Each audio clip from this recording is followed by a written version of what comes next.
दोस्तों 5 साल बाद जब आईपीएस पत्नी झोपड़ी लौटी तो सामने खड़ा सच उसे तोड़ गया। फिर जो हुआ दोस्तों, रामपुर गांव झारखंड के धनबाद जिले से करीब 50 किलोमीटर दूर बसा एक छोटा सा कस्बा जैसा गांव था। यहाँ की मिट्टी लाल थी, सड़कें कच्ची और लोग मेहनत से दिन काटते थे। गांव के बीचों बीच एक छोटी सी झोपड़ी थी जहां रहता था रमेश कुमार। रमेश एक साधारण सा लड़का था, पढ़ाई में औसत, लेकिन दिल का बहुत साफ। उसके पिता मजदूर थे, मां खेतों में काम करती थी। रमेश ने 12वीं तक पढ़ाई की, फिर गांव में ही एक छोटी दुकान चलाने लगा। दुकान पर किराना, सब्जी, कुछ दवाइयां, बस यही उसकी दुनिया थी। उसी गांव में रहती थी रश्मि सिंह। रश्मि गांव की सबसे पढ़ी लिखी लड़की थी। उसके पिता स्कूल टीचर थे और उन्होंने बेटी को बड़ा सपना दिखाया था। बेटी, तू आईपीएस बनेगी, पुलिस की वर्दी पहनेगी, गाड़ी चलेगी, लोग सलाम करेंगे। रश्मि ने वही सपना पकड़ लिया। दिन रात पढ़ाई करती, कोचिंग जाती और 22 साल की उम्र में यूपीएससी की तैयारी शुरू कर दी। रमेश और रश्मि की मुलाकात एक सामान्य घटना से हुई। गांव में एक मेले में रश्मि किताबें खरीद रही थी और रमेश ने अपनी दुकान से कुछ स्टेशनरी बेची। बातों बातों में पता चला कि दोनों एक ही गांव के हैं। रश्मि की आंखों में सपने थे, रमेश की आंखों में सादगी। धीरे धीरे दोनों की दोस्ती हुई। रश्मि को रमेश की ईमानदारी पसंद आई और रमेश को रश्मि की महत्वाकांक्षा। कुछ साल बीते, रश्मि दिल्ली चली गई कोचिंग के लिए। रमेश गांव में रहा, दुकान चलाता रहा। फोन पर बातें होती। रश्मि कहती, रमेश, मैं पास हो जाऊंगी, फिर देखना, हम दोनों की जिंदगी बदल जाएगी। रमेश हंसता, बस तू खुश रहे, यही काफी है। फिर आया वो दिन। रश्मि ने यूपीएससी क्लियर किया, आईपीएस बनी। पूरे गांव में जश्न हुआ। लोग कहते, हमारे गांव की बेटी आईपीएस बनी। रश्मि ट्रेनिंग पूरी करके लौटी। वर्दी में देखकर सबकी आंखें चमक उठीं। अब रिश्ते की बात आई।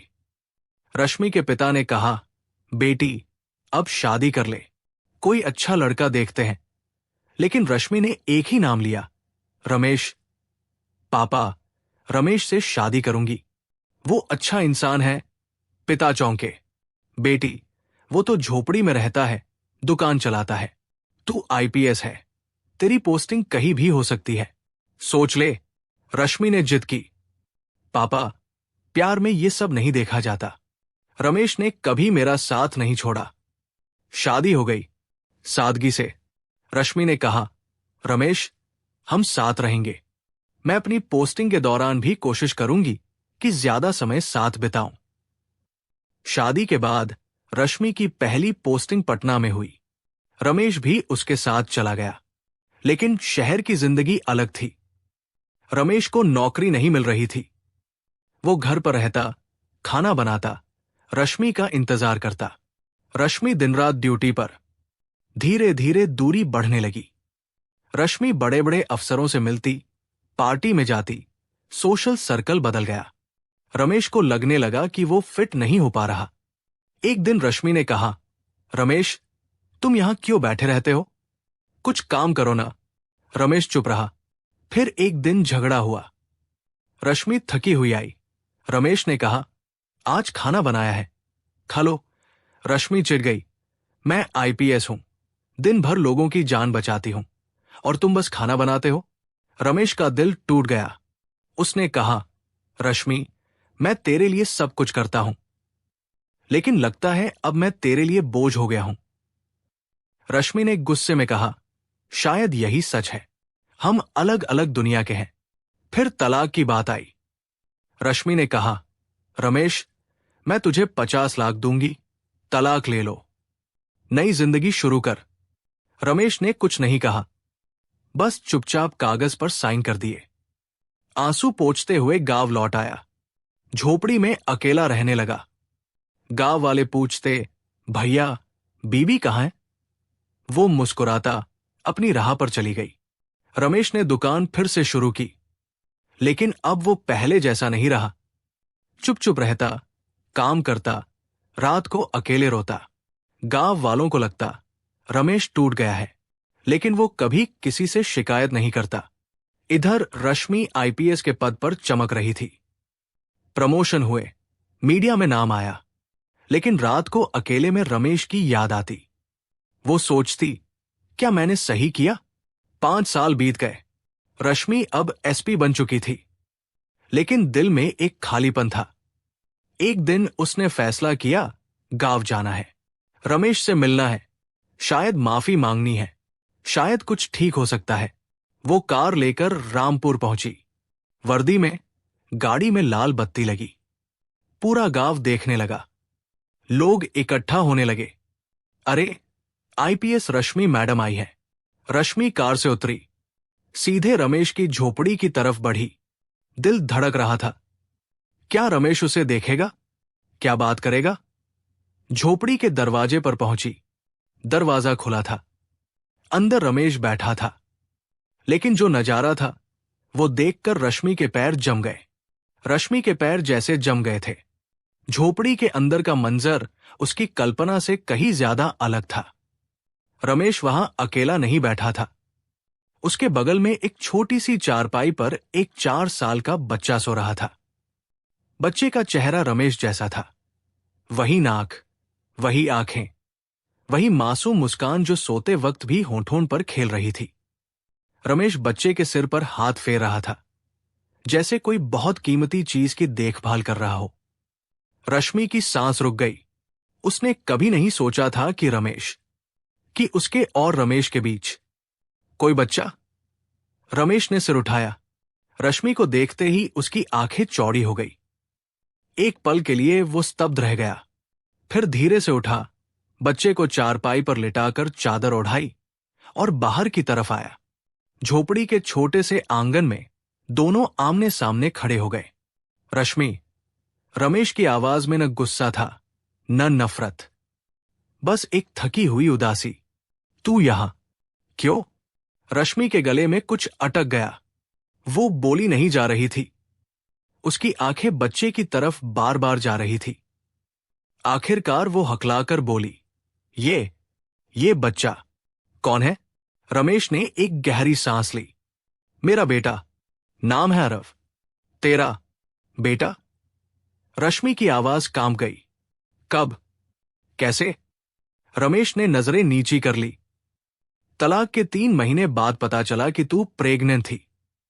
तूने मुझे कुछ नहीं बताया। मैंने जब फोन किया था, तूने कहा था, अब बात मत करो, सब खत्म हो गया। मैं समझ गया कि तू आगे बढ़ चुकी है, लेकिन बच्चे के बारे में मुझे बाद में पता चला। रश्मि को याद आया, तलाक के बाद वो इतनी उलझन में थी कि उसने सब कुछ दबा दिया था। डॉक्टर ने बताया था कि वो प्रेग्नेंट है, लेकिन उसने सोचा, अब क्या फायदा? रमेश को बताकर क्या होगा? वो तो खुद कह चुकी थी कि वो बोझ है। उसने बच्चे को रखने का फैसला किया, लेकिन अकेले। बच्चा होने के बाद वो उसे गांव भेज दिया था, रमेश के पास।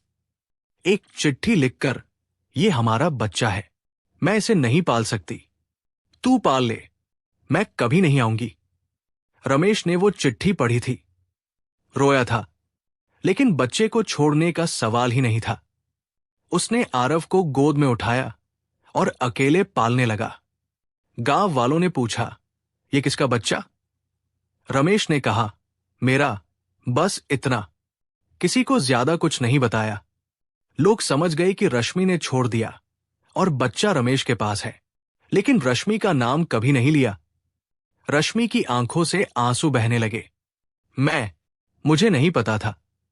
मैंने सोचा था कि तू नई जिंदगी शुरू कर लेगा। हाँ, मैंने चिट्ठी में लिखा था, रमेश ने धीरे से कहा, लेकिन मैंने कभी नहीं सोचा कि तू इतनी दूर चली जाएगी, कि अपने बच्चे को भी भूल जाएगी। रश्मि घुटनों पर बैठ गई। मैं गलत थी, रमेश। मैं बहुत गलत थी। मैंने सोचा था कि आईपीएस बनकर मैं सब कुछ पालूंगी, लेकिन मैंने सब कुछ खो दिया। तभी झोपड़ी के बाहर से आवाजें आने लगी। गांव वाले इकट्ठा हो गए थे। कोई चिल्लाया, अरे रमेश भैया की बीबी आई है। कोई बोला, 5 साल बाद अब क्या काम? रमेश ने बाहर जाकर कहा, सब घर जाओ। कुछ नहीं हुआ है। लेकिन लोग नहीं माने।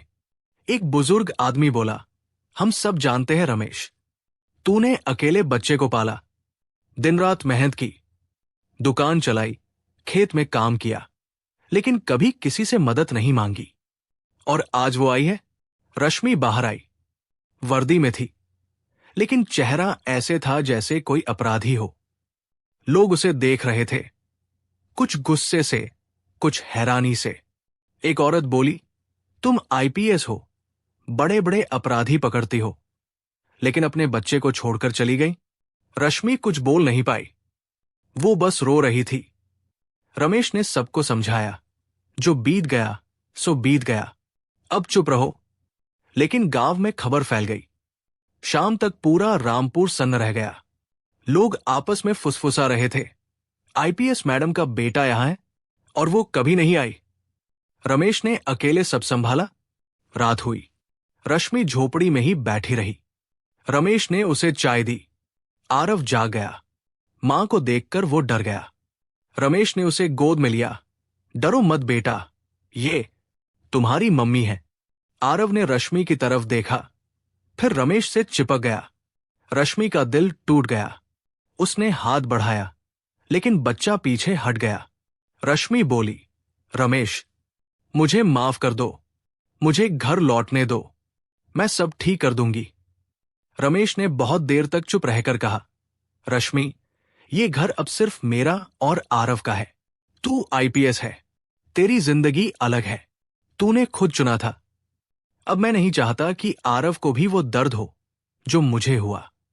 रश्मि रो पड़ी, मैं बदल गई हूं, मैं समझ गई हूं। प्लीज, रमेश ने कहा, कल सुबह बात करेंगे। आज आरव को सोने दे।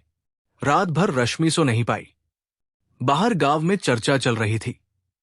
कुछ लोग कह रहे थे, रमेश को माफ नहीं करना चाहिए। कुछ कह रहे थे, बच्चे के लिए सोचो, मां बाप साथ होने चाहिए। सुबह हुई।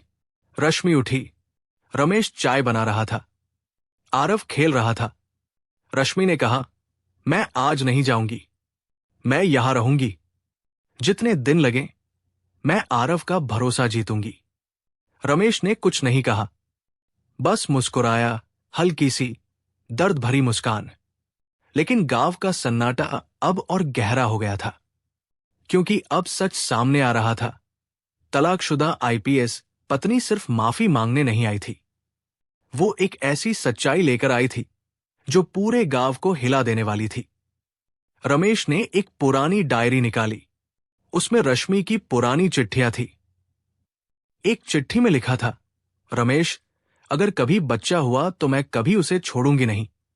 रमेश ने वो चिट्ठी रश्मि को दिखाई। रश्मि पढ़कर रो पड़ी। मैंने झूठ बोला, मैंने सब कुछ तोड़ दिया। रमेश बोला, अब टूटे हुए को जोड़ना आसान नहीं होता, लेकिन आरव के लिए शायद कोशिश करनी पड़े। गांव वाले अब चुपचाप देख रहे थे, कोई हस्तक्षेप नहीं कर रहा था। सब जानते थे, ये फैसला अब रमेश और रश्मि का है। लेकिन जो सन्नाटा छाया था, वो 5 साल की उस खामोशी से भी ज्यादा गहरा था। सुबह की पहली किरण झोपड़ी के टूटे फूटे दरवाजे से अंदर आ रही थी। रश्मि रात भर जागती रही थी। आंसू, पछतावा और वो छोटा सा बच्चा जो उसकी तरफ देखकर भी मुस्कुरा नहीं रहा था।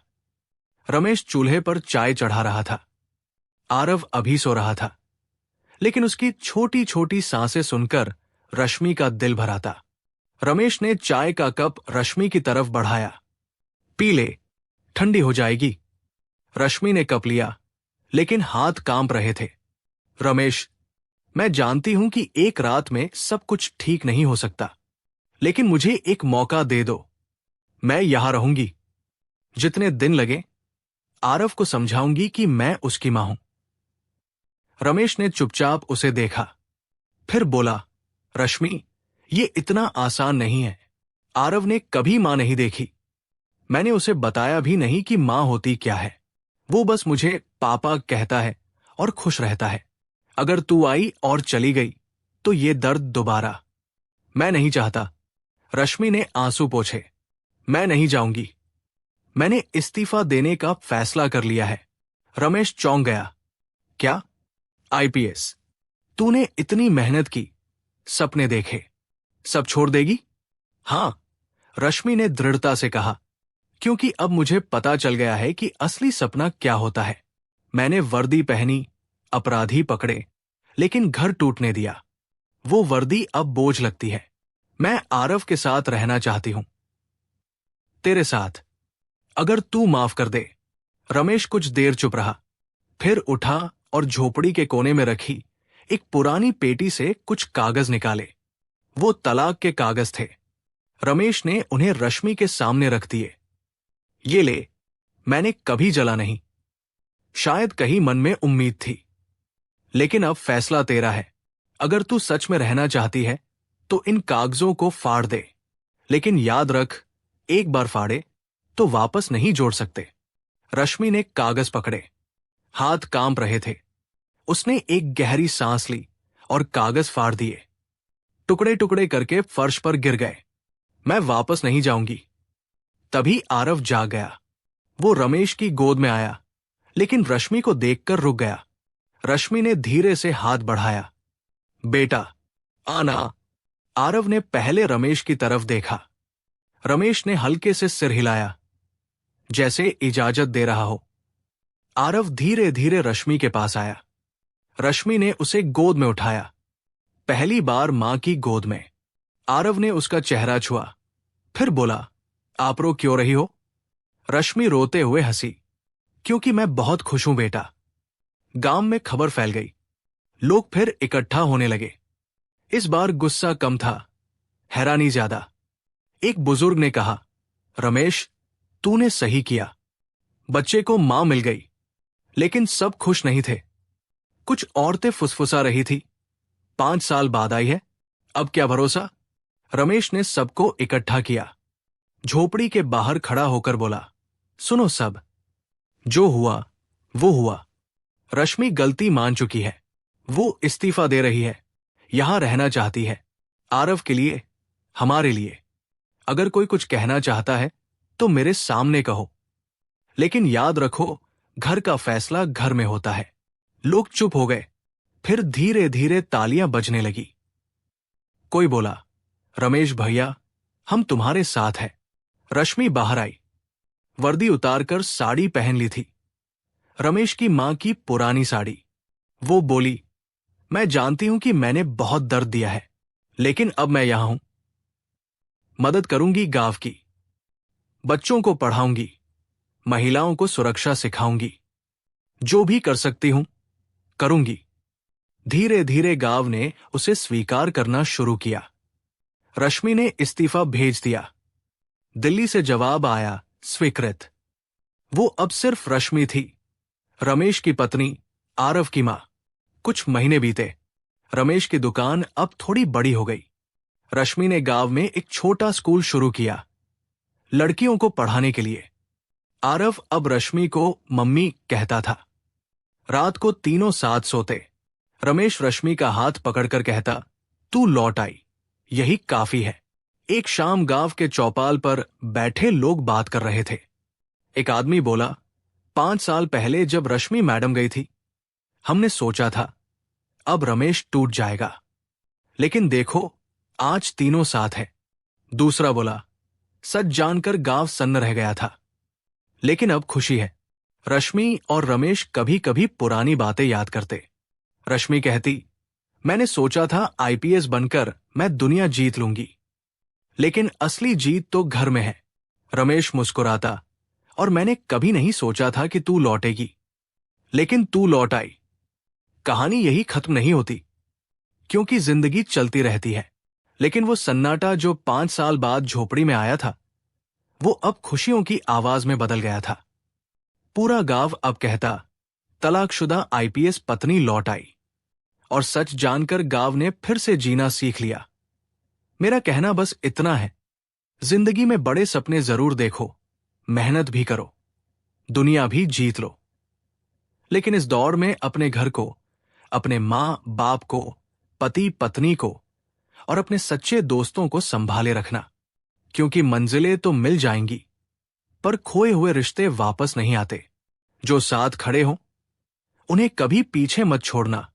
इन्हीं से घर बनता है और इन्हीं से जिंदगी। दोस्तों, कहानी अच्छी लगे तो चैनल को सब्सक्राइब कर लें, वीडियो को लाइक करें। यहां कहानियां सुनाई नहीं जाती, महसूस कराई जाती है। जय हिंद, जय भारत।